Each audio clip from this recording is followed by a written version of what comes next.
नमस्कार दोस्तों, मैं रोहित कुमार आप सभी लोगों का directstudy.com पर तहे दिल से स्वागत करता हूं। आज की क्लास में हम लोग कंप्लीट चैप्टर करेंगे। एक 5वां चैप्टर है ये। इससे पहले 4 चैप्टर मैं पढ़ा चुका हूं। आज के चैप्टर का नाम है, आप देख सकते हैं, भारत की जलवायु।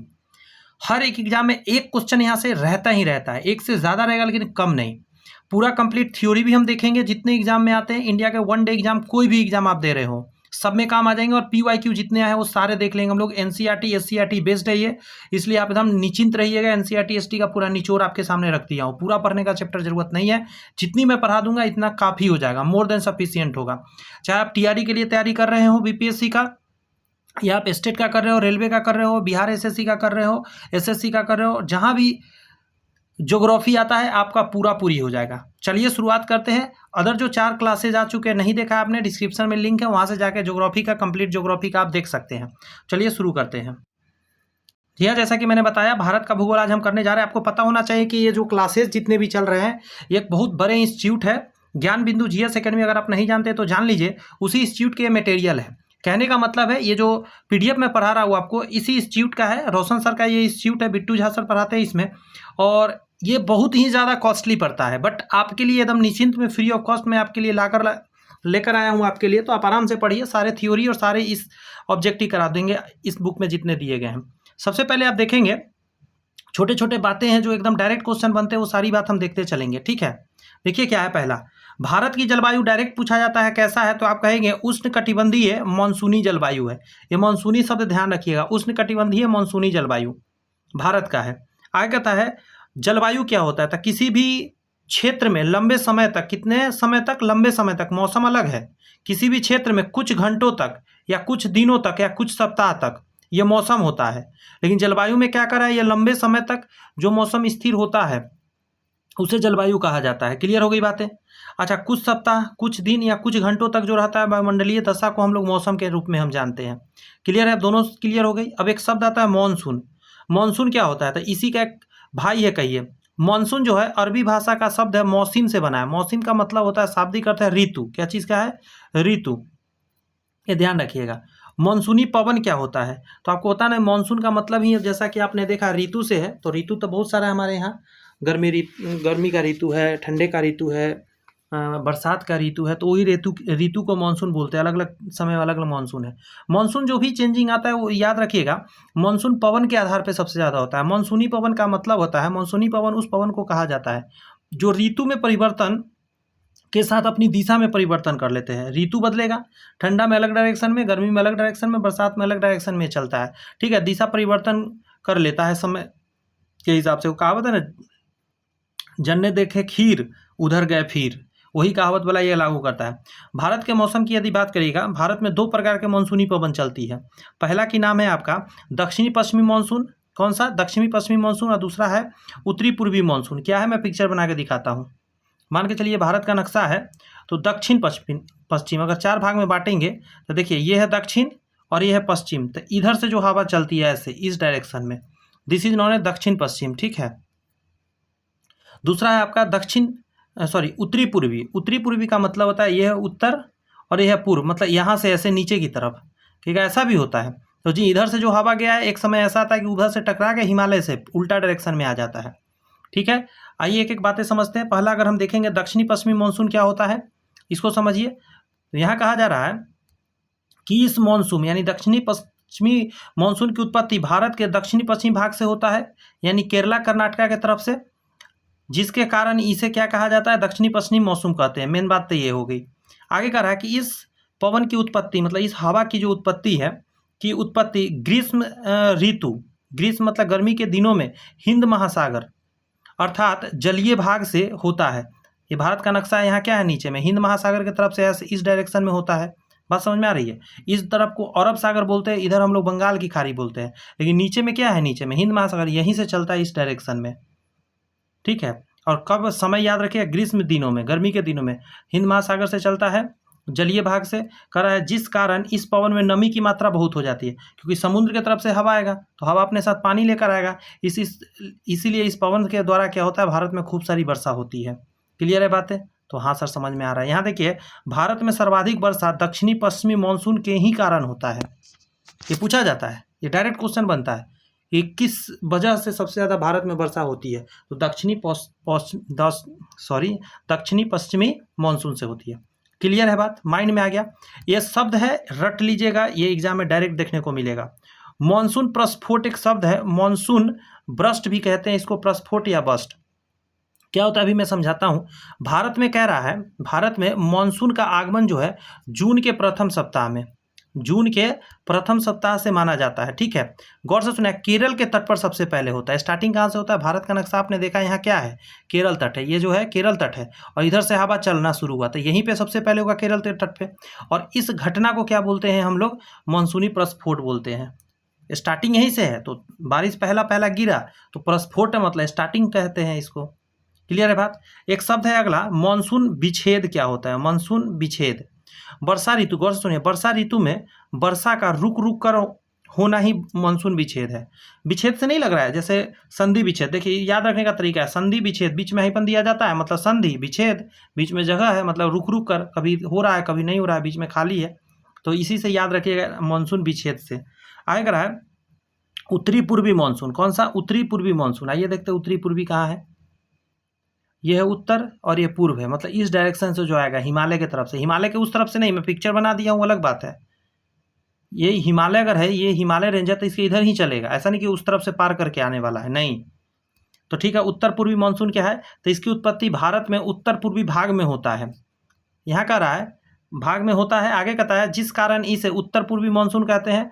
इसके बारे में एक चीज़ है, गौर से सुनिए, इसकी उत्पत्ति हिमालय पर्वत से होती है, अर्थात स्थलीय भाग से होती है। और स्थलीय भाग से होगा तो नमी की मात्रा क्या होगा?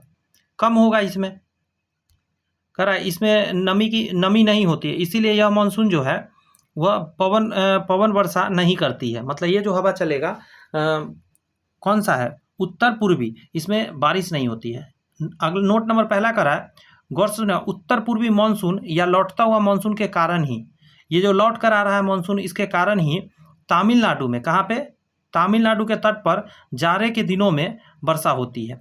अब यह कहिएगा ऐसे कैसे भाई, ऐसे कैसे वर्षा हो गया? अभी तो आपने कहा कि इसमें नमी नहीं होती है, बारिश नहीं कराती है। अब समझिए जरा, मैं आपको पिक्चर बना के दिखाता हूँ, आपको समझ में आ जाएगा।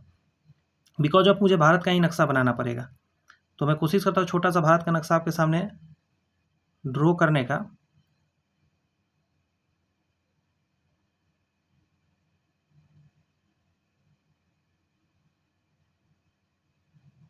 आई थिंक इसी टाइप का है भारत का नक्शा। अब मेरी बात गौर से सुनिएगा, थोड़ा और लंबा जाता है। अगर आप इधर की पोर्शन की बात करिएगा तो ये थोड़ा लंबा जाता है, इस टाइप के है। अब क्या होता है, यहाँ से अभी ऐसे चला था, क्लियर है बात, याद है? यहाँ से ऐसे मैंने बोला था चला था, ये जब यहाँ जाता है, यहाँ टकराया, अब ये हिमालय रेंज है, ये हिमालय रेंज है, हिमालय से टकराया, अब रिटर्न हो रहा है। रिटर्न होते समय क्या होता है, यहाँ से जब गुजरता है, ये मैं कलर चेंज करके दिखा रहा हूँ, समझने का प्रयत्न करिएगा। सिर्फ ये जो पोर्शन है, आप देखिए जहाँ ग्रीन से मैं एरो दिखा रहा हूँ, ये पोर्शन कहाँ पे है? तो यह बंगाल की खाड़ी। जो लौटता हुआ मानसून होता है ना, बंगाल की खाड़ी के पास से गुजर रहा होता है या उसके ऊपर से गुजर रहा होता है, और ये वहाँ से क्या नमी प्राप्त कर लेता है, और कहाँ पे आएगा? तो तमिलनाडु के जो तट है यहाँ पे वर्षा कराता है ठंड के दिनों में। क्लियर हुई बातें? अब कैसे हुआ ये रीजन? कहीं ना कहीं से तो कहता है ना कि धुआं उठा है तो आग लगा होगा, मतलब अगर बारिश हुआ है तो कहीं ना कहीं से नमी तो ये पाया होगा। तो नमी कहाँ से पाया? ये उड़ीसा के पास से ऐसे आते आते तट से सारा नमी पा लेता है और यही बारिश कराता है। तो मुझे लगता है ये पोर्शन आपको समझ में आ गया होगा। आगे कह रहा है दक्षिण पश्चिम मानसून की दिशा उत्तर पूर्वी की ओर होती है। आएगा था उत्तर पूर्वी मानसून की दिशा दक्षिण पश्चिम की ओर होती है, तो सही बात है, पिक्चर भी बना के मैंने समझाया। मानसून निवर्तन क्या होता है? एक नया शब्द है मानसून निवर्तन, तो इसके बारे में कहता है मानसून के लौटने की घटना को मानसून निवर्तन बोलते हैं। तो तीन बातें आपने यहाँ सीखा। सबसे पहले आप देखा मानसून विच्छेद, मानसून प्रस्फोट सबसे पहले देखा, मतलब बरसात का आगमन, शुरुआत हुआ जून के प्रथम सप्ताह में, कहाँ पे? केरल में बारिश हुआ। आगे क्या था? मानसून विच्छेद का मतलब होता है बीच में रुक जाना, रुक रुक कर वर्षा होने को मानसून विच्छेद बोलते हैं।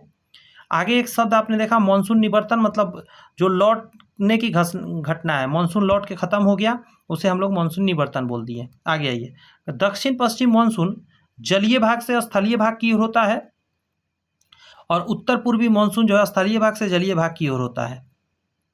नेक्स्ट है आपका भारत में शरद ऋतु या शीत ऋतु इसी को बोलते हैं में वर्षा दो क्षेत्रों में होता है। एक है उत्तर पश्चिमी भाग में, उत्तर पश्चिमी, अब देखिए भारत का नक्शा है, उत्तर पश्चिमी कहाँ है, ये पार्ट रहा, सॉरी, ये पार्ट रहा यहाँ पे पंजाब वाली पार्ट, और दक्षिण पूर्वी, दक्षिण और पूर्वी ये पार्ट रहा, यही होगा। तो यहाँ पे तो अभी आपने देखा तमिलनाडु में क्यों होता है वर्षा, जो लौटता हुआ है वो लेकर आता है अपने साथ क्या, नमी लेकर आता है, यहाँ बारिश कराता है। अब एक बात रहा यहाँ पे क्यों वर्षा होता है, तो यहाँ पे नमी कहाँ से आ रहा है, तो यहाँ पे आता है इस तरफ से, मैं एरो रेड से अब बनाता हूँ, आप समझिएगा किधर से आता है, इधर से, कि इधर कहाँ से आता है। तो आपको पता होना चाहिए कि जब वर्ल्ड मैप देखेंगे आप, यहाँ इंडिया है तो यहाँ पे है आपका प्रशांत महासागर, यहीं से निकलता है। आप सुने होंगे अल नीनो, अभी मैं पढ़ाऊंगा इसमें, और एक होता है एल नीनो, एक होता है अल नीनो, दोनों अभी पढ़ाएंगे, उसी के वजह से होता है। तो आइए पहले इसको समझते हैं। इसको पश्चिमी विक्षोभ बोलते हैं। ये जो जेट प्रवाह बोलिए या पश्चिमी विक्षोभ बोलिए, ये वहीं से आ रहा है प्रशांत महासागर की तरफ से। देखिए यहाँ पे गौर से सुनिए, माफी चाहते हैं, प्रशांत सागर मतलब प्रशांत महासागर बोला गया, भूमध्य सागर मुझे बोलना था। इसकी उत्पत्ति भूमध्य सागर से होती है, भूमध्य सागर उधर में ही है। आगे कह रहा है यह पूरब की ओर बहती है, चूंकि आप समझो यहाँ से अगर आप देखोगे तो इस तरफ से आ रही है, तो कौन सा ही डायरेक्शन है, पूरब ही डायरेक्शन है, पूरब की ओर बहती है, तथा काला सागर और कैस्पियन सागर से नमी प्राप्त कर लेता है, और यह भारत में प्रवेश उत्तरी पश्चिमी भाग में करता है। कहाँ करता है, उत्तर पश्चिमी भाग में करता है, यहाँ पे करता है, भारत में प्रवेश करता है, उत्तरी पश्चिमी भाग से करती है। और यह मानसूनी पवन शरद ऋतु यानी ठंड के दिनों में क्या करती है, पंजाब में, राजस्थान में, हरियाणा, दिल्ली जैसे क्षेत्रों में वर्षा कराती है। पश्चिमी विक्षोभ के कारण, ये बहुत बार एग्जाम में आता है, पश्चिमी विक्षोभ के कारण जम्मू कश्मीर के क्षेत्र में शरद ऋतु में हिमपात होती है, मतलब वहाँ पे हिमपात मतलब बर्फ गिरती है, लेकिन दिल्ली हो गया, हरियाणा हो गया, राजस्थान, पंजाब में बारिश ठंड के दिनों में होती है इसी वजह से। एक नोट यहाँ समझिएगा, पश्चिमी विक्षोभ रबी के फसल यानी कि गेहूं, चना, मटर, सरसों, आलू के लिए बहुत फायदेमंद होता है। आगे सुनिए, तमिलनाडु के बारे में कहता है, तमिलनाडु शरद ऋतु यानी ठंड के दिनों में तमिलनाडु के तट पर वर्षा जो होती है उत्तर पूर्वी मानसून के कारण होती है और लौटती मानसून के कारण होती है। बात एक ही है, दोनों क्लियर हो गई बातें। अब हिमालय पर्वत की बात कर रहे हैं, तो हिमालय पर्वत के कारण ही दक्षिणी पश्चिमी मानसून जो है भारत में वर्षा करा पाती है। मान के चलिए, अब मैं गौर से बता रहा हूँ, फिर से एक बार भारत का नक्शा बना रहा हूँ। अब देखिए यहाँ हिमालय रेंज है, यहाँ से अगर ऐसे जाके हवा जा रही है, अगर हिमालय ना होता तो हवा सीधे चली जाती उस तरफ।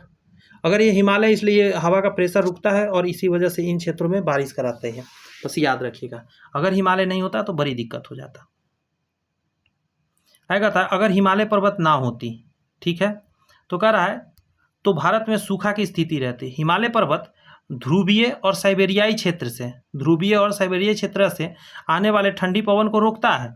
अगर आप हिमालय का पिक्चर देखेंगे, यहाँ पे हिमालय है, तो इस तरफ से जो भी ठंडा हवा आता है, आपको पता होना चाहिए कि यह पूरा रोक के रखता है ये, अगर नहीं तो पूरा ठंडा ठंडा माहौल कर देता पूरा, और भारत के नागरिकों को कड़ाके की ठंड से गुजरना पड़ता हम लोग को। ये क्या कर रहा हूँ मैं, रुक जाइए ज़रा, कुछ हो गया,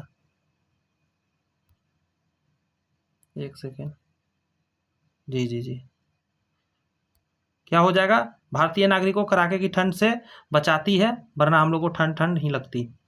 आगे कह रहा है आपका, नोट में समझिएगा, हिमालय पर्वत भारतीय जलवायु को प्रभावित करती है। पूछेगा करती है कि नहीं, तो करती है, बहुत अच्छा से करती है। कह रहा है जलवायु विभाजक के रूप में काम करती है। आगे कह रहा है कि जो स्थान समुद्र के जितना नज़दीक होता है वह उतना ही अधिक बारिश होता है, क्योंकि नमी ज़्यादा मिलता है ना वहाँ के पवन को। जो स्थान समुद्र से जितना दूर होता है वहाँ बारिश कम होती है। अब इसका रीजन देखिएगा, कलकत्ता में 119 सेंटीमीटर, पटना में 105 सेंटीमीटर, प्रयागराज इलाहाबाद में 76 सेंटीमीटर, समझ रहे हैं, देख रहे हैं कैसे होता है। दिल्ली में 56 सेंटीमीटर, 56 मात्र। भारत तथा विश्व के सर्वाधिक, हाँ यहाँ से जो बात पढ़ाऊंगा बहुत काम का, स्टार मार के लिख लीजिए। दिल्ली का याद रखिएगा 56 सेंटीमीटर वर्षा होती है, मतलब कम मात्रा में। पटना का याद रखिएगा 105 के करीब।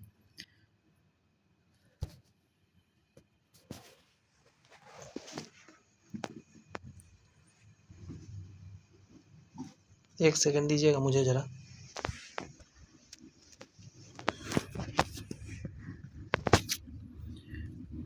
तो इस बात को थोड़ा सा याद रखना है। हम ये बता रहे हैं भारत तथा विश्व में सर्वाधिक वर्षा जो होता है विश्व में भी मेघालय के मासिनराम में होता है। मेघालय हमारे यहाँ है, आपको पता होना चाहिए। भारत का नक्शा अगर आप देखेंगे तो ये जो पोर्शन बनता है यहाँ पे, तो यहाँ मेघालय नहीं है, 7 सिस्टर्स वाला में।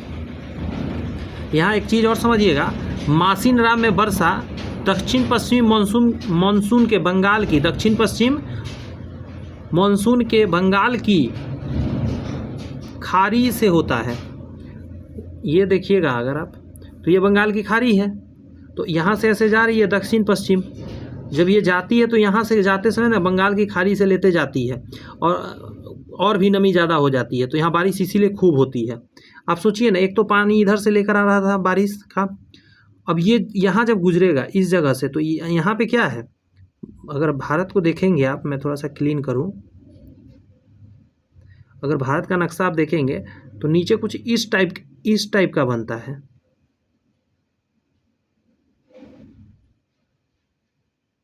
जो भी हो, मैं पिक्चर दिखाता हूँ। तो ये जो पोर्शन है यहाँ पे क्या है, बंगाल की खाड़ी है। अब हवा यहाँ से ऐसे ज़्यादा चलेगी तो नमी ही नमी जाएगा, तो यही तो है मेन क्षेत्र मेघालय का, इसलिए खूब बारिश होती है। तो दक्षिण पश्चिमी डायरेक्शन है ना, लेकिन बंगाल की खाड़ी से पानी उसको मिलता है। ये जो सोचिएगा कि नीचे जो है हिंद महासागर से आता है, तो जी नहीं।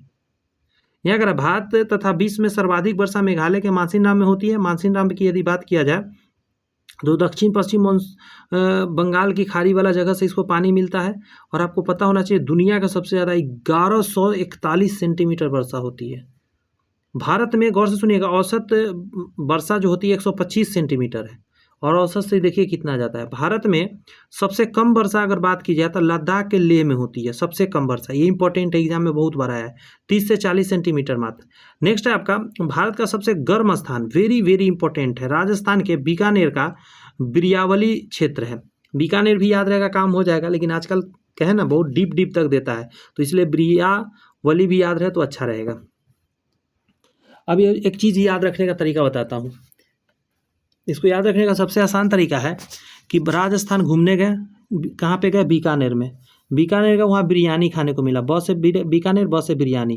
राजस्थान घूमने गए, बिरयानी खाने को मिला, बिरयानी से जल गए, बिरयानी से मुँह जल गया, और मुँह जल गया इसका मतलब गर्म स्थान है सबसे ज़्यादा, इसीलिए याद रखिएगा इसको। आगे कहता है भारत का सबसे ठंडा जो स्थान है वह द्रास है लद्दाख में। क्या है, द्रास लद्दाख में। भी याद कराता हूँ ट्रिक से, आप घबराओ मत। देखिए ये तो पता है भारत का सबसे ऊपरी पार्ट क्या है, तो ऊपर में सबसे क्या है आपका, लद्दाख है, ये तो बात पता है। तो सबसे ऊपर ठंडा होगा ज़्यादा से ज़्यादा, चलो ठीक है भाई।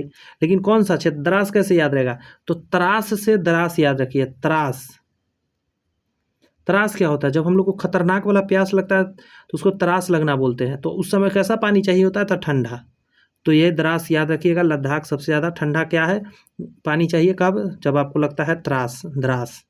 भारत का सबसे ठंडा मरुस्थल जो है सियाचिन है, ऊपर में ही है सियाचिन। तो भारत का सबसे ठंडा मरुस्थल कौन सा है, तो सियाचिन है, याद रखिएगा। भारत का सबसे ठंडा मरुस्थल, एक मिनट रुकिए, एक गड़बड़ सरबर है। भारत का सबसे गर्म मरुस्थल, यहाँ पे ठंडा नहीं, यहाँ पे गर्म होगा। भारत का सबसे गर्म मरुस्थल थार मरुस्थल हो जाएगा, ठीक है। भारत का सबसे सफ़ेद मरुस्थल, सफ़ेद ये कच्छ का रण हो जाएगा, नमक के कारण है। कच्छ के रण में बहुत सारा, कहाँ है कच्छ के रण, ये जो पार्ट है गुजरात का, तो ये जो पोर्शन है ये कच्छ के खाड़ी है, यही है कच्छ का रण, ये जो निकला हुआ पार्ट है, ठीक है। तो याद रखिएगा ये गर्म होता है, ठीक है। थार मरुस्थल सबसे ज़्यादा गर्म है। सियाचिन सबसे ठंडा है, सियाचिन ग्लेशियर। आगे कहता है, ये देखिए मैंने बोला था ना, आ गया एल नीनो और भारतीय मानसून, और एक होता ला नीनो। अल नीनो और ला नीनो दोनों समझाएंगे अभी, आराम से देखिए। एल नीनो का मतलब है, एल नीनो एक गर्म जलधारा है और ला नीनो एक ठंडी जलधारा है। अब आप देखिएगा दोनों शब्द पर फोकस करिए। एल नीनो जब लिखा हुआ है तो उसमें ज़्यादा लेटर है और ला नीनो में कम लेटर है। तो कम मतलब ठंडा, ज़्यादा मतलब फैलाव। गर्म होने पर कोई चीज़ फैलता है ना, तो एल नीनो क्यों फैल गया, क्योंकि वो गर्म है। तो ये कैसा जलधारा है, गर्म। ये कैसा है, ठंडी जलधारा है। तो पहली बात ऐसे याद रखेंगे। ओके। दूसरी बात है,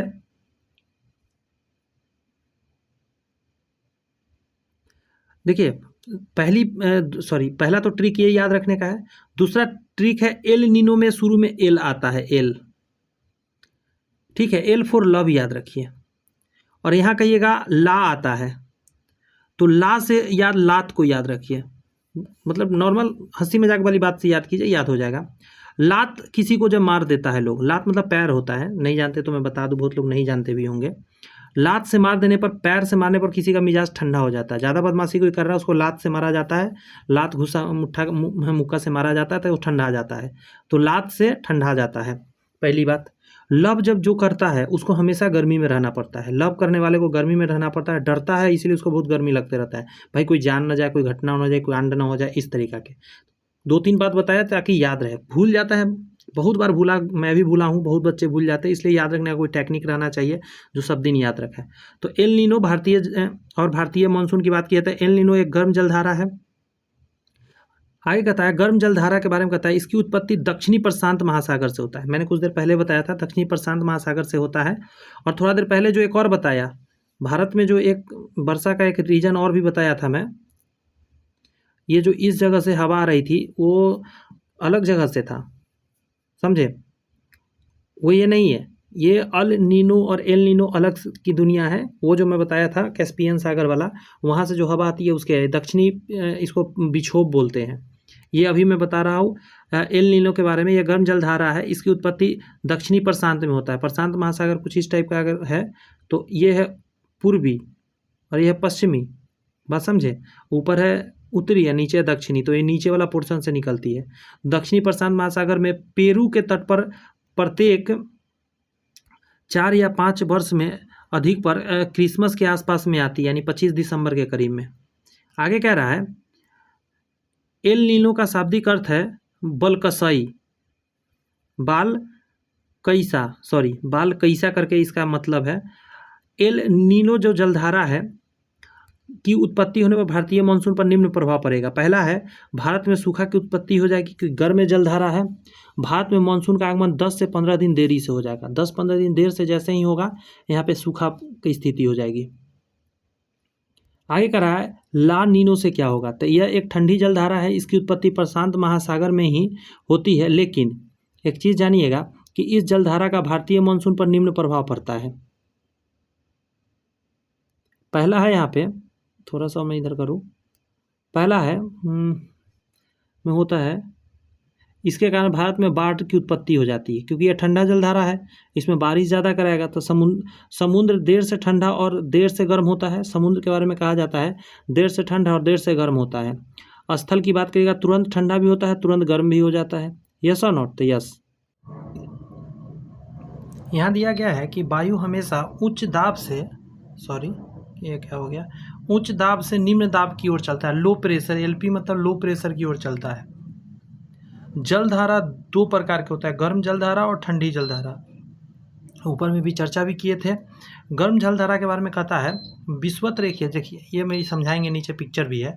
विषुवत रेखीय क्षेत्र में ध्रुव की ओर चलने वाली धारा, जलधारा जो होती है वो गर्म जलधारा होती है। आगे कहा जा रहा है आपका ठंडी जलधारा के बारे में कि ध्रुव से विषुवत रेखा की ओर चलने वाली जो जलधारा होती है वो ठंडी जलधारा होती है। यहाँ लिखा गया कि गर्म जलधारा अपने मार्ग में आने वाले जल को गर्म बना देती है और ठंडी जलधारा अपने मार्ग में आने वाले जल को ठंडी बना देती है। अब यहाँ समझिए इस डायग्राम को, बड़ा आसान है, आराम से समझ में आ जाएगा। क्योंकि आपको पता होना चाहिए कि ये बीच वाला जो पोर्शन है इस पर हमेशा सूर्य चमकते रहता है, तो ये बीच जो विषुवत रेखा का पोर्शन है ये जो है हमेशा गर्म रहता है। ये ध्रुव हमेशा, दोनों ध्रुव ठंडा रहता है, दक्षिणी हो या उत्तरी हो, ठीक है। अब जैसे ही हवा इस विषुवत रेखा से इस डायरेक्शन में चलता है, इस डायरेक्शन में, तो हमेशा याद रखिएगा नीचे हो या ऊपर हो, ये जो होता है गर्म जलधारा होती है। और जब ऊपर से नीचे की तरफ चलती है, ये चाहे नीचे से ऊपर की तरफ ऐसे चलती है, तो ये ठंडी जलधारा होती है। अपने रास्ता में आने वाले सभी चीज़ को गर्म ठंडा करते रहती है। देखिए ग्रीष्म ऋतु की बात करिएगा अपना इंडिया में, सॉरी मतलब पृथ्वी पे, ऐसे मेनली भारत का बात करिए। ग्रीष्म ऋतु भारत का मैं बात करूँ तो 15 मार्च से लेकर 15 जून, पूरा इंडिया में तो बदलते रहता है, गलत बोला गया। ग्रीष्म ऋतु भारत में जो है 15 मार्च से लेकर 15 जून में आती है, थोड़ा आगे पीछे होती है। वर्षा ऋतु लगभग माना जाता है कि 15 जून से 15 सितंबर होती है। शरद ऋतु ठंड का जो माना जाता है 15 सितंबर से 15 दिसंबर, और शीत ऋतु जो माना जाता है 15 दिसंबर से 15 मार्च। ये अलग अलग है, ग्रीष्म अलग है, वर्षा अलग है, शरद अलग है, शीत अलग है। शीत मतलब बहुत ज़्यादा ठंडा, शरद मतलब नॉर्मल मौसम, वर्षा तो समझ ही रहे होंगे, ग्रीष्म गर्मी समझ ही रहे होंगे। कोई दिक्कत नहीं हो रही है इतना बातों में तो नहीं। ये डाटा मतलब अप्रॉक्सली याद रखिएगा इस डेट को, ऐसा माना जाता है, इस पर क्वेश्चन भी आया हुआ है। तो जो भी क्वेश्चन इंपॉर्टेंट था वो सारे क्वेश्चन यहाँ पे कंप्लीट हो गया है। अब हम लोग ऑब्जेक्टिव देखेंगे, और आइए ऑब्जेक्टिव को अब देखते हैं। छोटा सा चैप्टर है,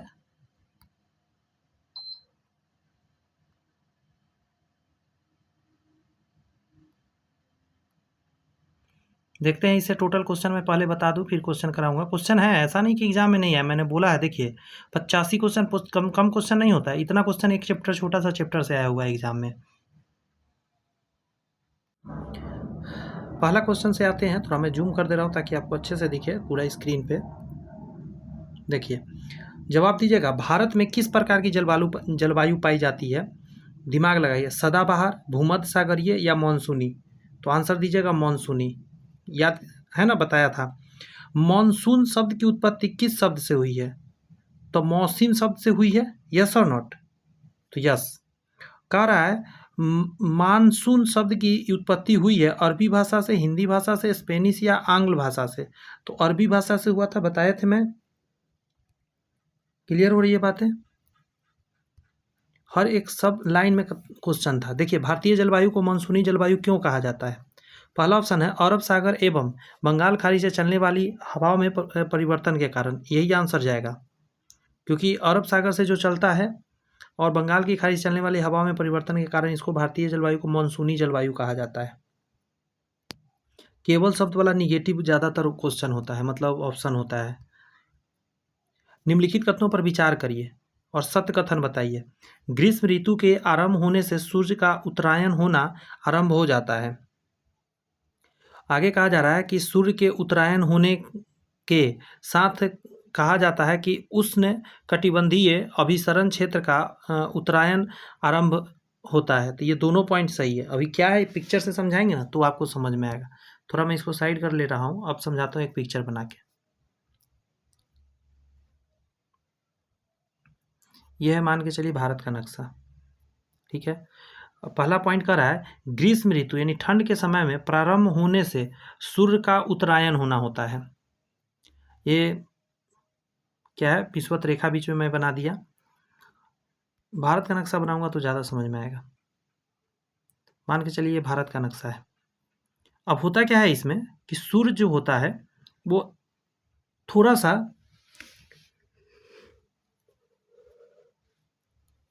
यहाँ समझाने में थोड़ा दिक्कत हो पा रहा है क्योंकि ग्लोब नहीं है, ग्लोब पर बड़ा बढ़िया समझ में आता, बट कोई नहीं।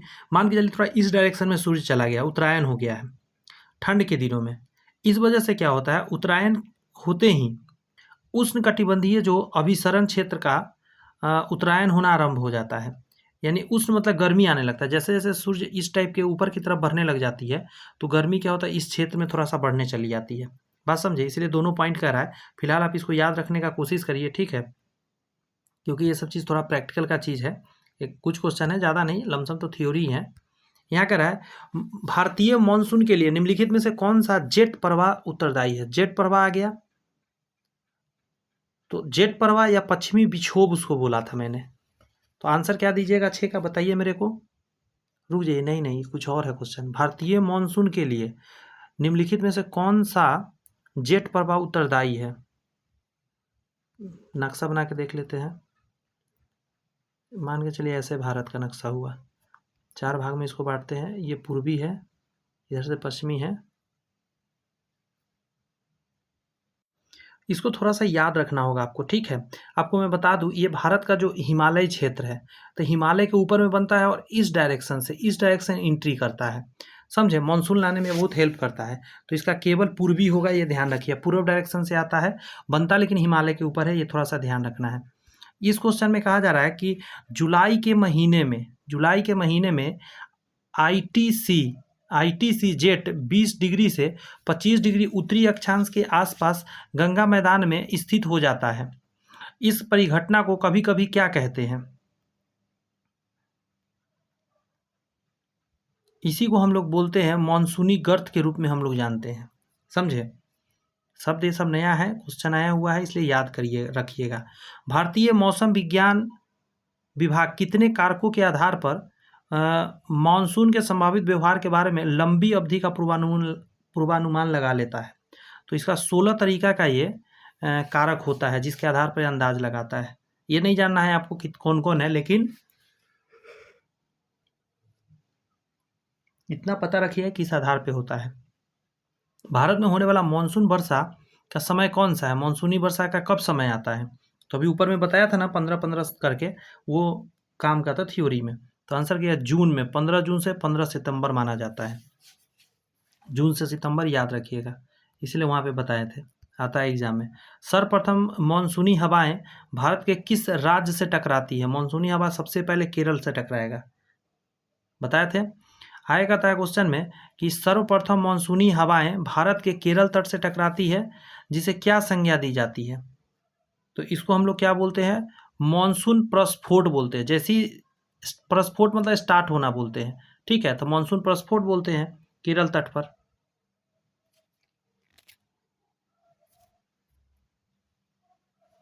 इस क्वेश्चन को जवाब दीजिए जरा, देखते हैं दे पाते कि नहीं।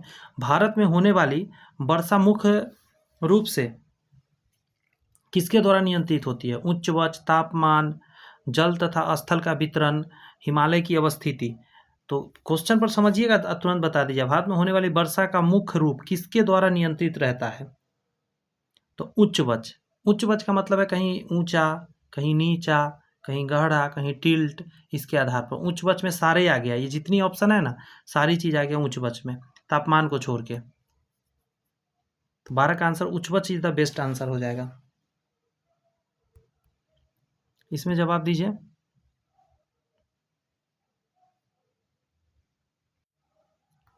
मैच कराना है।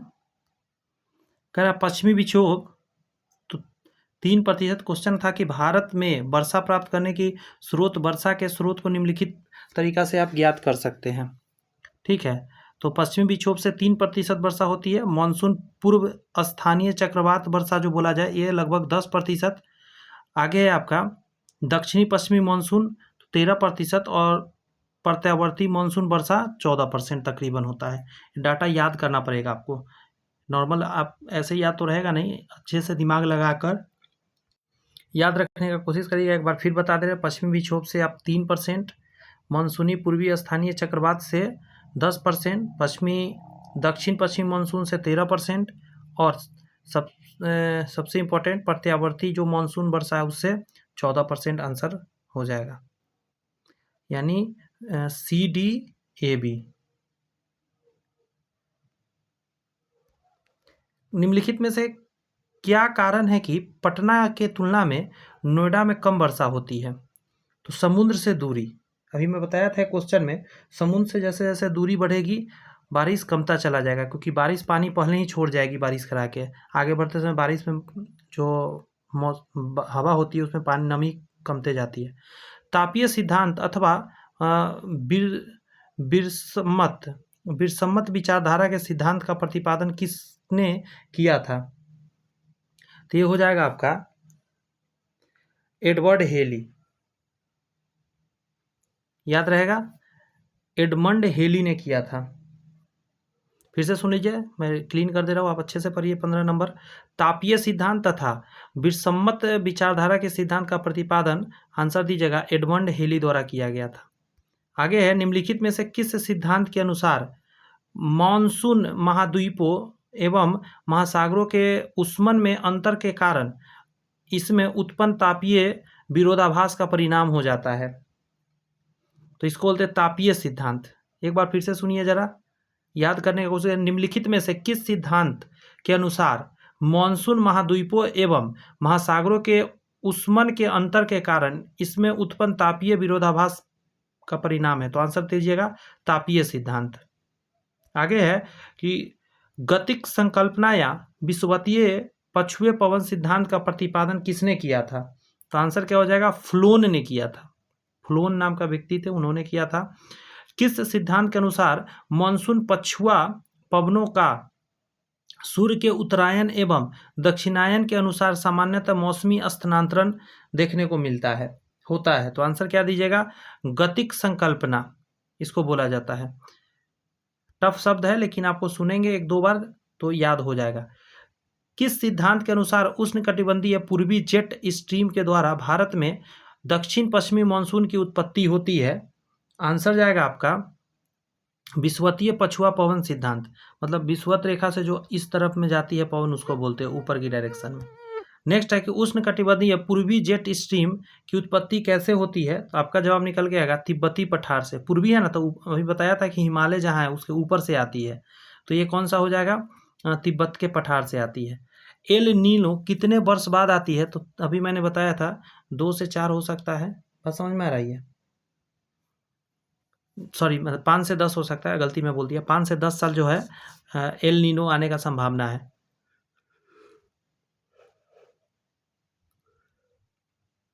एल नीनो का जो है अर्थ क्या है? तो अर्थ क्या दीजिएगा? बालक इंसा। क्या है इसका अर्थ? बालक इंसा।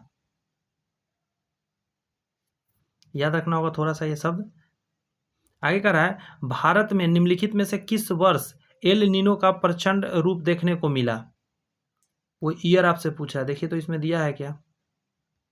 एल नीनो का सबसे ज़्यादा अर्थ मतलब भयंकर असर जो हुआ था 1990 से 91 में हुआ था। आगे कह रहा है एल नीनो निम्नलिखित में से किस जलधारा से प्रतिस्थापित हो जाता है? तो आंसर क्या दीजिएगा? हमबोल्ट से प्रतिस्थापित हो जाता है, हमबोल्ट धारा से। आगे है आपका निम्नलिखित पर विचार करिए, सत्य कथन बताना है। पहला कह रहा है, गौर से सुनिएगा, सकारात्मक हिंद महासागर,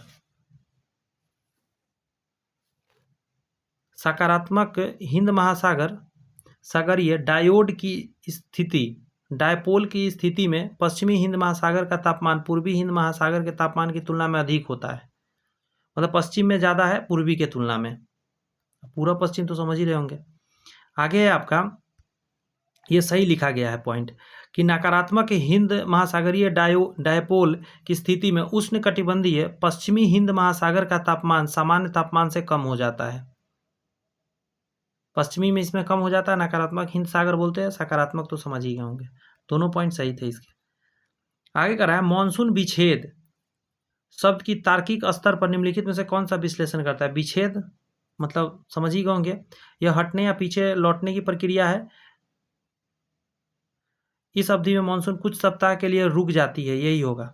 मानसून रुक रुक के वर्षा कराती है, भीषण वर्षा नहीं होती है, रुक रुक के वर्षा होती है।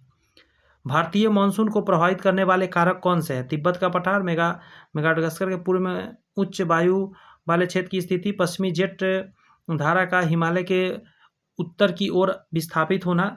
27 का आंसर देना पड़ेगा आपको, डी, एक से ज़्यादा। ये सभी चीज़ जो है प्रभावित कर रहा है। इस क्वेश्चन में कि भारत की जलवायु को मुख्यतः कितने ऋतुओं में विभाजित किया जाता है? तो 4 ऋतु में बांटा गया है, ग्रीष्म ऋतु, वर्षा ऋतु, शरद ऋतु और शीत ऋतु। आगे है कर्नाटक व केरल के तटीय क्षेत्रों में पूर्वी मानसून जो कि आम फसल के लिए मित्र की भाव व्यक्त करता है उसे आम्र वर्षा बोलते हैं। ये याद रखने वाली बात है। निम्नलिखित में से किस प्रकार की वर्षा के लिए केरल व निकटवर्ती क्षेत्रों में कहवा यानी कॉफी के फूल खिलने लग जाते हैं? तो उसको हम लोग बोलते हैं नार्वेस्टर बोला जाता है।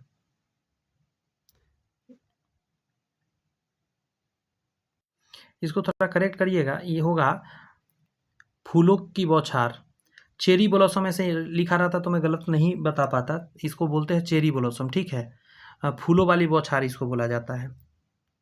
कहवा के फसल के लिए बहुत इंपॉर्टेंट है। यहाँ कह रहा है असम और पश्चिम बंगाल में, कहाँ पे? असम और पश्चिम बंगाल में बैसाख के महीने में जो शाम में चलने वाली भयंकर विनाशकारी तूफान को हम लोग काल बैसाखी बोलते हैं। लोगों को इससे बहुत परेशानियां होती है। आगे कह रहा है असम में काल बैसाखी को किस नाम से जाना जाता है? असम में किस नाम से जाना जाता है? काल बैसाखी तो बोला ही गया, तो इसका जवाब क्या निकल कर आएगा? इसको बोलते हैं हम लोग बोर्डोई चील। क्या बोलते हैं? असम में इसको बोर्डोई चील बोलते हैं। आगे है कि आम्र वर्षा को चेरी ब्लॉसम के नाम से कहाँ जाना जाता है? तो केरल हो जाएगा आंसर। 1 मिनट, केरल है तो अगर कर्नाटक है तो आंसर कर्नाटक देना होगा। ऐसे केरल कर्नाटक दोनों में बोला जाता है, लेकिन मेनली ये कर्नाटक में बोला जाता है। ऑप्शन में अगर दोनों है तब कर्नाटक देना पड़ेगा। आगे कह रहा है कि अरावली पर्वतीय क्षेत्र तमिलनाडु के कोरोमंडल तटीय क्षेत्र में किस कारण से ग्रीष्म ऋतु में वर्षा कराती है? तो कोरोमंडल तट में वर्षा कराना है। तो जब ये कौन, देखिए भारत का नक्शा था, तो यहाँ से जो ऐसे मैंने बोला था कि इधर से जो आएगी सो, ये कौन डायरेक्शन से आ रही है? तो आप ये चल रही है, ये दक्षिण है या पश्चिम है? दक्षिण पश्चिम के डायरेक्शन में चल रही है। तो आंसर क्या हो जाएगा आपका? डी जाएगा 34 का, दक्षिण पश्चिम मानसून समांतर प्रवाह के कारण। डायरेक्शन से आप पकड़ सकते हैं। आगे कह रहा है विश्व का सर्वाधिक वर्षा वाला स्थान कौन सा है? तो मासिनराम है। मासिनराम मेघालय में दुनिया का सबसे ज़्यादा वर्षा होता है। भारत में सबसे कम वर्षा वाला क्षेत्र कौन सा है? तो लेह क्षेत्र सबसे कम वर्षा वाला है क्षेत्र, ये लद्दाख में लेह है। ठीक है, भारत में औसतन वर्षा 125 सेंटीमीटर होता है, मैं बताया था। आगे है 1100 से ऊपर वर्षा जो होता है, ध्यान रखिएगा, आपको मासिनराम में होता है। यहाँ अगर भारत में 200 सेंटीमीटर से अधिक वर्षा वाला क्षेत्र निम्नलिखित में कौन सा हो जाएगा? 200 सेंटीमीटर से ज़्यादा वर्षा आपको कराना है तो ये सारे पश्चिमी घाट भी है, उत्तर पूर्वी उप हिमालयी क्षेत्र भी है, ब्रह्मपुत्र घाटी भी है, उपयुक्त सभी जाएगा। इन सभी में क्या होता है? 200 सेंटीमीटर से अधिक वर्षा होती है। यहाँ पे कह रहा है आपका निम्नलिखित में से कौन सा रबी फसल के लिए लाभदायक माना जाता है? तो पश्चिमी विक्षोभ जो है ना, रबी फसल के लिए बहुत इंपॉर्टेंट है। आगे है कोपेन ने भारतीय जलवायु को कितने भागों में विभाजित किया है? बड़ी इंपॉर्टेंट है, 8 भागों में विभाजित किया है, इसको थोड़ा सा ध्यान रखिएगा। यहाँ कह रहा है कोपेन ने गोवा के दक्षिणी में भारत के पश्चिमी तट को किस जलवायु के रूप में नाम दिया है? तो इसका नाम दिया उसने AMW दिया है, थोड़ा सा डाटा है, ऐसा नाम दिया है, याद रखना है। AS किस प्रकार के अंतर, 1 मिनट, किस प्रकार की, मतलब AS प्रकार के जलवायु के अंतर्गत कोपेन ने किस रखा है, मतलब किस जगह को रखा है? तो आंसर क्या दीजिएगा आप? तमिलनाडु का कोरोमंडल तट है ना, ये जो पार्ट है, इस जगह को क्या नाम दिया गया है? AS से नाम से जानते, AS, ये ऐसे ही है इसका नाम सब चीज़ का।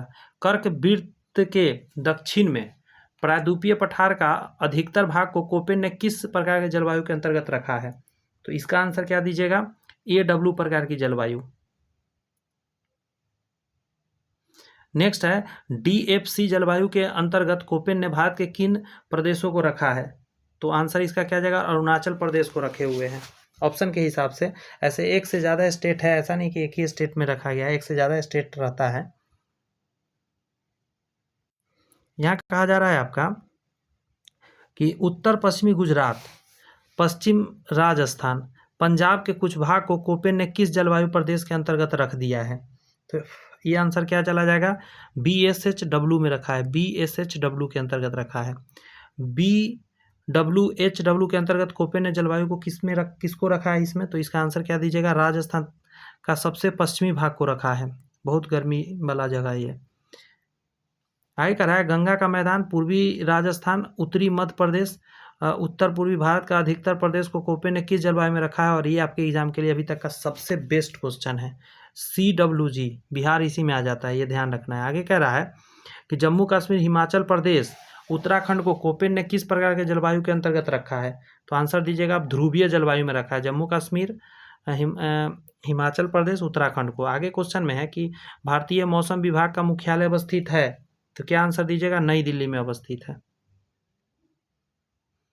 नेक्स्ट आपका है कि भारतीय संस्कृति का पूर्वानुमान करते समय कभी कभी समाचारों में निम्नलिखित इंडियन ओशन डालपोल IOD के संदर्भ में निम्नलिखित कथन में से कौन सा सही माना जाएगा?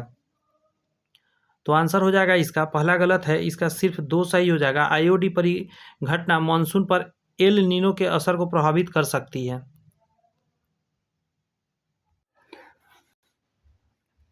यहाँ कहा जा रहा है कि निम्न राज्यों में से किस राज्य में जाड़े के समय में बारिश होती है? तो तमिलनाडु में होता है, पंजाब में भी होता है। आगे कह रहा है उत्तर पूर्वी मानसून से सबसे अधिक वर्षा किसको प्राप्त होता है? उत्तर पूर्वी मानसून से कहाँ होगा? तमिलनाडु को मिलेगा सबसे ज़्यादा।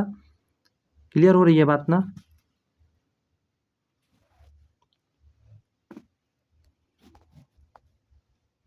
इसका बताइए, ये क्वेश्चन कह रहा है कि भारत की सर्वाधिक वर्षा मुख्यतः प्राप्त होती है दक्षिण पश्चिम मानसून से होती है, यानी कि ऑप्शन नंबर सी आंसर चला जाएगा। यस और नॉट? यहाँ कह रहा है विचार करिए। कथन ये जो है, भारत मूलतः एक मानसूनी देश है। छोटा बच्चा भी कहेगा कि सही है। आगे कह रहा है कि उच्च हिमालय उसे जलवायु संबंधी विशिष्टता प्रदान करता है। जी हाँ, यही तो रोकता है। मेन जो हवा जाती है दक्षिण पश्चिम से, उसको रोकने का काम कौन कर रहा है? हिमालय ही तो कर रहा है। ये क्या हो गया? ये कुछ नहीं हुआ। यहाँ से देखिए, मानसून का निवर्तन इंगित करता है, तो साफ आकाश से भी पता चलता है, बंगाल की खाड़ी में अधिक दबाव परिस्थिति से भी होता है, और स्थल पर तापमान से बढ़ने से भी होता है। ऑप्शन सी आंसर जाएगा। तीनों सही है इसके।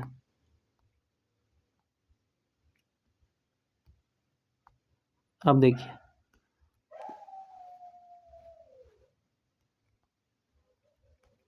कथन पढ़िएगा। गंगा के मैदान में यदि कोई पश्चिम और उत्तर पश्चिम को चले तो मानसून वर्षा घटती हुई मिलेगी। बताइए जरा। 56 है ये, बताइए 56 का। आगे कह रहा है कि गंगा के मैदान में कोई ज्यों ज्यों ऊपर की ओर बढ़ेगा, आर्द्रता धारी मानसून पवन ऊंची जाती मिलेगी।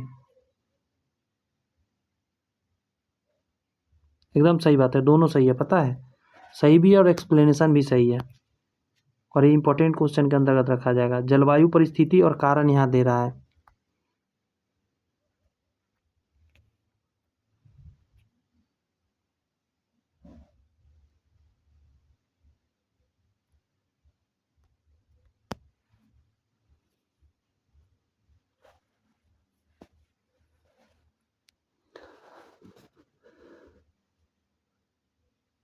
देखिए, कोलकाता की अपेक्षा चेन्नई अधिक गर्म है। इसका रीजन है, कारण है अक्षांश, हिमालय में हिमपात,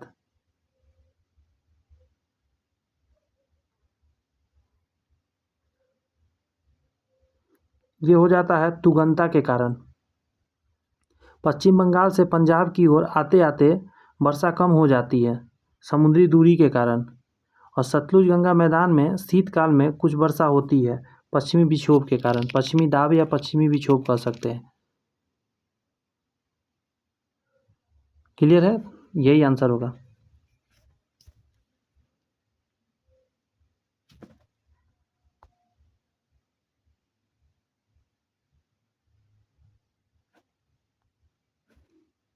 एक बार फिर से देखते हैं।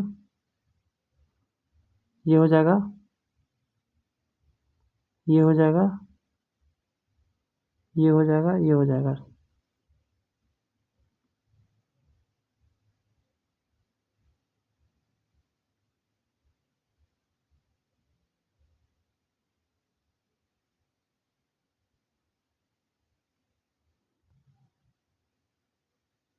कुछ गड़बड़ टिक हो रहा है क्या जी? मैं कंफ्यूज खुद कर रहा हूँ मैं बार बार। एक मिनट, शांति से पढ़ के एक बार करते हैं, ठीक है दोस्त? आप लोग भी बताइए अगर आपको आइडिया है कुछ तो। कह रहा है कोलकाता की अपेक्षा चेन्नई अधिक गर्म होती है, तो ये अक्षांश के कारण, ये तो एकदम सही है। 1 का 5। हिमपात जो होती है हिमालय में, ये तुगंता के कारण होती है, ये सही है। पश्चिमी बंगाल में पंजाब की ओर आते आते वर्षा कम हो जाती है, ठीक तो है, समुद्र की दूरी के कारण। सही तो है, सतलज गंगा मैदान पश्चिमी दाब के कारण। कह रहे सतलज गंगा मैदान में शीतकाल में वर्षा होती है पश्चिमी दाब के कारण। सही है, सब सही है। अरे सतलज कौन सा है, समझ रहे हैं? ये सतलज कहाँ चली गई बात? ये चली गई पंजाब के आसपास, तो ये सही हो गया ना। क्वेश्चन कुछ कुछ कभी कभी माइंड से निकलने लग जाता है, कुछ दिन हो जाता है तो। तमिलनाडु में शरदकालीन वर्षा अधिकांशतः किस कारण से होती है? तो उत्तर पूर्वी मानसून से तमिलनाडु की बात कर रहा है ना, तो बताया तो था रिटर्न वाला जो होता है वो पश्चिमी तट की तुलना में पूर्वी तट चक्रवाती द्वारा अधिक प्रभावित होता है। ये है अगर, तो ये है पश्चिमी है पूर्वी, तो कह रहा है पश्चिमी तट की तुलना में पूर्वी तट चक्रवात द्वारा अधिक प्रभावित होता है इधर। तो हाँ, ये ढलान वाली पोर्शन है, इसीलिए भारत का पूर्वी तट उत्तर पूर्वी व्यापारिक हवाओं को मेखला में पड़ता है। इसका आप आंसर क्या देंगे पता है? दोनों सही है, लेकिन एक स्पष्टीकरण नहीं कर पा रहा है। ये दोनों दो बात है, इसीलिए ये भी सही ये भी सही है, लेकिन ये नहीं होगा। इसका एक्सप्लेन कर रहा है, नहीं कर रहा है। पश्चिमी तट की तुलना में पूर्वी तट चक्रवात से अधिक प्रभावित होता है। इसका कारण ये थोड़े ना है कि भारत का पूर्वी तट उत्तर पूर्वी व्यापारिक हवा की मेखला में पड़ता है। नहीं, एक्सप्लेनेशन ही है, लेकिन दोनों बात सही है। ये क्वेश्चन कह रहा है आपका कि भारत के किस भाग में सर्वाधिक दैनिक तापांतर पाया जाता है? दिन के समय सबसे ज़्यादा जो अंतर होगा या राजस्थान के मरुस्थल होगा। कारण क्या है ना, बालू है, और मरुस्थल में क्या होता है कि दिन को उतना ही हैवी गर्मी है, उतना ही रात को ठंडा। भारत के किस राज्य में मानसून का आगमन सबसे पहले होता है? तो Kerala is the answer. Bharat में ग्रीष्मकालीन गर्मी के दिनों में मानसून के प्रवाह की सामान्य दिशा कौन सी होती है? तो ये बच्चा भी बता देगा, दक्षिण पश्चिम से उत्तर पूर्व की होता है, ऐसे होता है, दक्षिण पश्चिम से उत्तर पूर्व की होता है। यहाँ कहा जा रहा है कि निम्नलिखित में से कौन सा एक सबसे सूखा स्थान माना जाता है? तो लेह माना जाता है, लेह लद्दाख सबसे सूखा हुआ है। यहाँ कह रहा है निम्नलिखित कथन पर विचार करिए और सही बताइएगा। 64 का है, दक्षिण भारत से उत्तरी भारत की ओर मानसून की अवधि घटती जाती है। सही बात है, नीचे से ऊपर जाएंगे घटता जाएगा। उत्तरी भारत के मैदान में वार्षिक वृष्टि की मात्रा पूर्व से पश्चिम की ओर घटती है। ये भी बात भी सही है, दोनों सही है। खुद सोचिए ना, इधर से इधर जाइएगा तो भी घटता जाएगा, ऐसे जाइएगा तो भी घट जाएगा। इस कॉर्नर पे चेरापूंजी अवस्थित है, तो मेघालय राज्य में है, मेघालय के मासिनराम में है। भारतीय उपमहाद्वीप पर ग्रीष्म ऋतु में उच्च ताप और निम्न दाब हिंद महासागर से वायु का कर्षण यानी ड्रोज करते हैं, जिसके कारण प्रवाहित होती है। आंसर जाएगा आपका दक्षिणी पश्चिमी मानसून, इसी को बोलते हैं। यहाँ पे है कि भारत को उष्णकटिबंधीय और उपोष्ण कटिबंध में विभाजित करने के आधार के रूप में मानी गई जो जनवरी की तापमान रेखा कितना माना जाता है?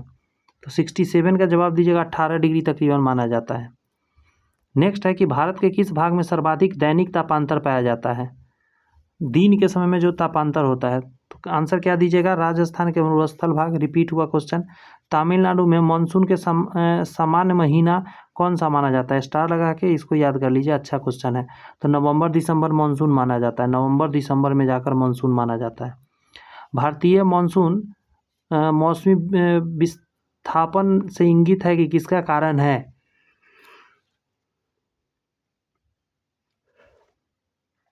तो स्थल तथा समुद्र का विभेदी तापन भारतीय मानसून मौसमी विस्थापन से इंगित है कि उसका कारण माना जाता है स्थल तथा समुद्र का विभेदी तापांतर। यहाँ कह रहा है निम्नलिखित पर विचार करिए। दक्षिण भारत से उत्तर भारत की ओर मानसून की अवधि घटती है। सही बात है।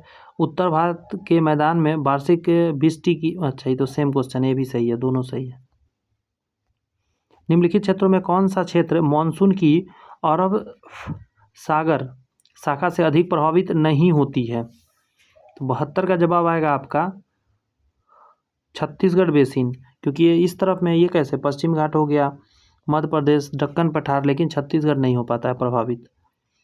मानसून का निवर्त इंगित करता है, इंगित होता है कहने का मतलब साफ आकाश से बंगाल की खाड़ी से अधिक दाब स्थिति से स्थल तापमान के बढ़ने से। ये रिपीट क्वेश्चन हो रहा है, ऊपर वाला ही क्वेश्चन है, तो ये तीनों इसके पॉइंट सही आगे करा है।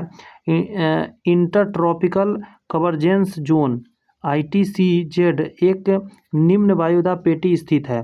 इंपॉर्टेंट क्वेश्चन में ये जाएगा, बहुत इंपॉर्टेंट क्वेश्चन में जाएगा। तो आंसर दीजिएगा भूमध्य रेखा पर। ये क्वेश्चन का राजस्थान में बहुत कम वर्षा होती है, क्योंकि आंसर क्या आ जाएगा? एक से ज़्यादा होगा। मानसून इस क्षेत्र में पहुंचने में असफलता रहती है, या बहुत गर्म स्थान होता है, या जल उपलब्ध नहीं है। इस प्रकार हवाएं शुष्क हो जाती है, हवाएं किसी प्रकार की बाधाओं को पार नहीं करती है, जिसके कारण ठंडा होने के लिए आवश्यक ऊंचाई प्राप्त नहीं करती। ये सारे सही है इसके पॉइंट। आगे है आपका कि कोपेन की जलवायु वर्गीकरण के अनुसार भारत में से कौन सा उत्तरी बंगाल सहित उत्तर पूर्वी भारत का उपयुक्त वर्णन कर देगा। 76 का डी जाएगा। समझे कि शुष्क सर्दी सहित आर्द्र उपोष्ण जलवायु CWG बोलते हैं इसको। अगला है निम्नलिखित राज्यों में से किसमें अधिकतम औसत वार्षिक वर्षा होती है। तो औसत वर्षा की बात करिए तो सिक्किम में होता है।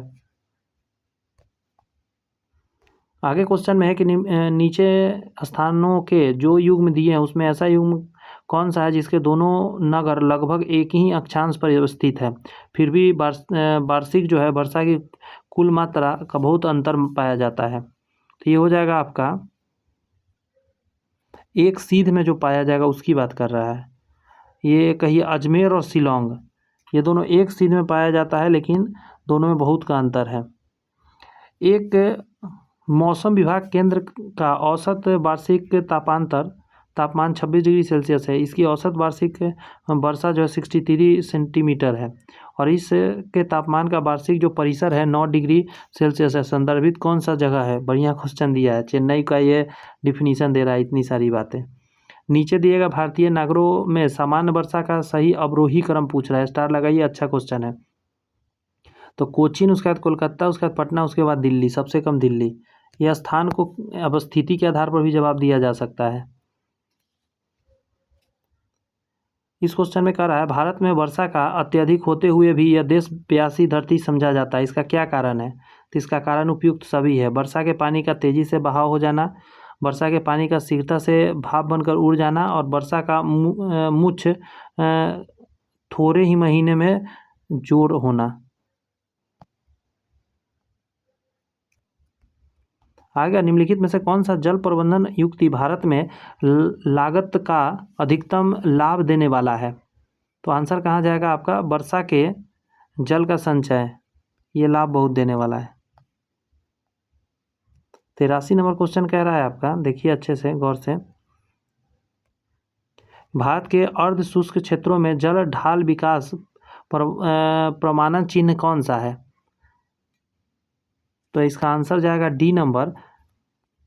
डी नंबर का रहा है मौसम नदियों से जल का तटबंधीकरण करके जलाशयों का नियंत्रण मतलब तंत्र का स्थापना करना।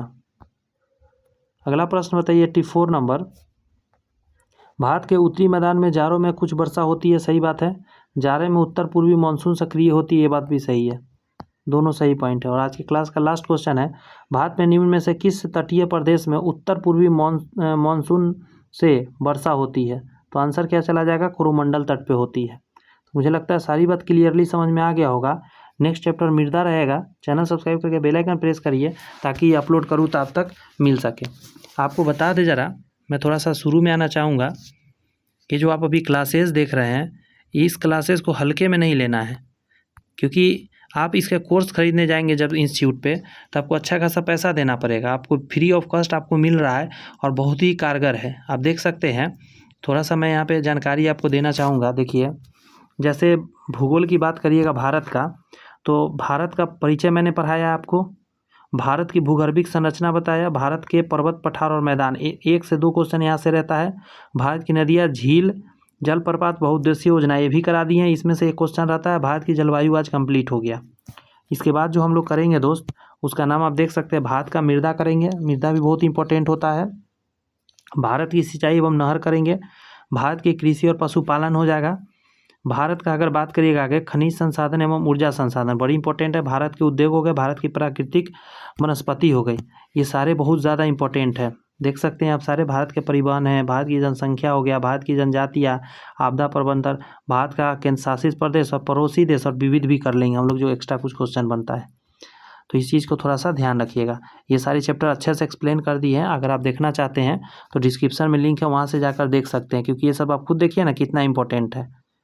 आप खुद देख सकते हैं। अगर आपने पहला वीडियो नहीं देखा है, ये सारी चीज़ डायग्राम बताया, अक्षांश क्या होता है, देशांतर कैसे याद रखा जाए, सब बताया हूँ। पिक्चर देखिए कितना अच्छा सा पिक्चर पर समझाया गया है। तो ये सब देखेंगे तभी तो आपका बेहतरीन मार्क्स उठेगा। एग्ज़ाम में क्या है ना कि जितना ज़्यादा आप थ्योरी करेंगे, जितना ज़्यादा प्रैक्टिस करेंगे उतना बढ़िया रहेगा। देख सकते हैं ये सारे चीज़ को अच्छे से समझाया गया आपको। कर्क रेखा कैसे है, मकर रेखा कितना पर है, आर्कटिक क्या है, कैसे है, इससे रिलेटेड क्या क्या हो सकता था, वो सारे चीज़ पढ़ाया था मैं। ठीक है, भारत की भूगर्भिक संरचना ये है, पिक्चर के साथ रहता है, पैंथिया पैंथालासा, ये सभी चीज़ समझाए हैं। तो जाइए देखिए, और अच्छा लगा हो सेशन तो ज़रूर कुछ दोस्तों में शेयर कर सकते हैं। इस वीडियो को लाइक ज़रूर करिए अगर आपको पसंद आया तो। All the best, bye bye.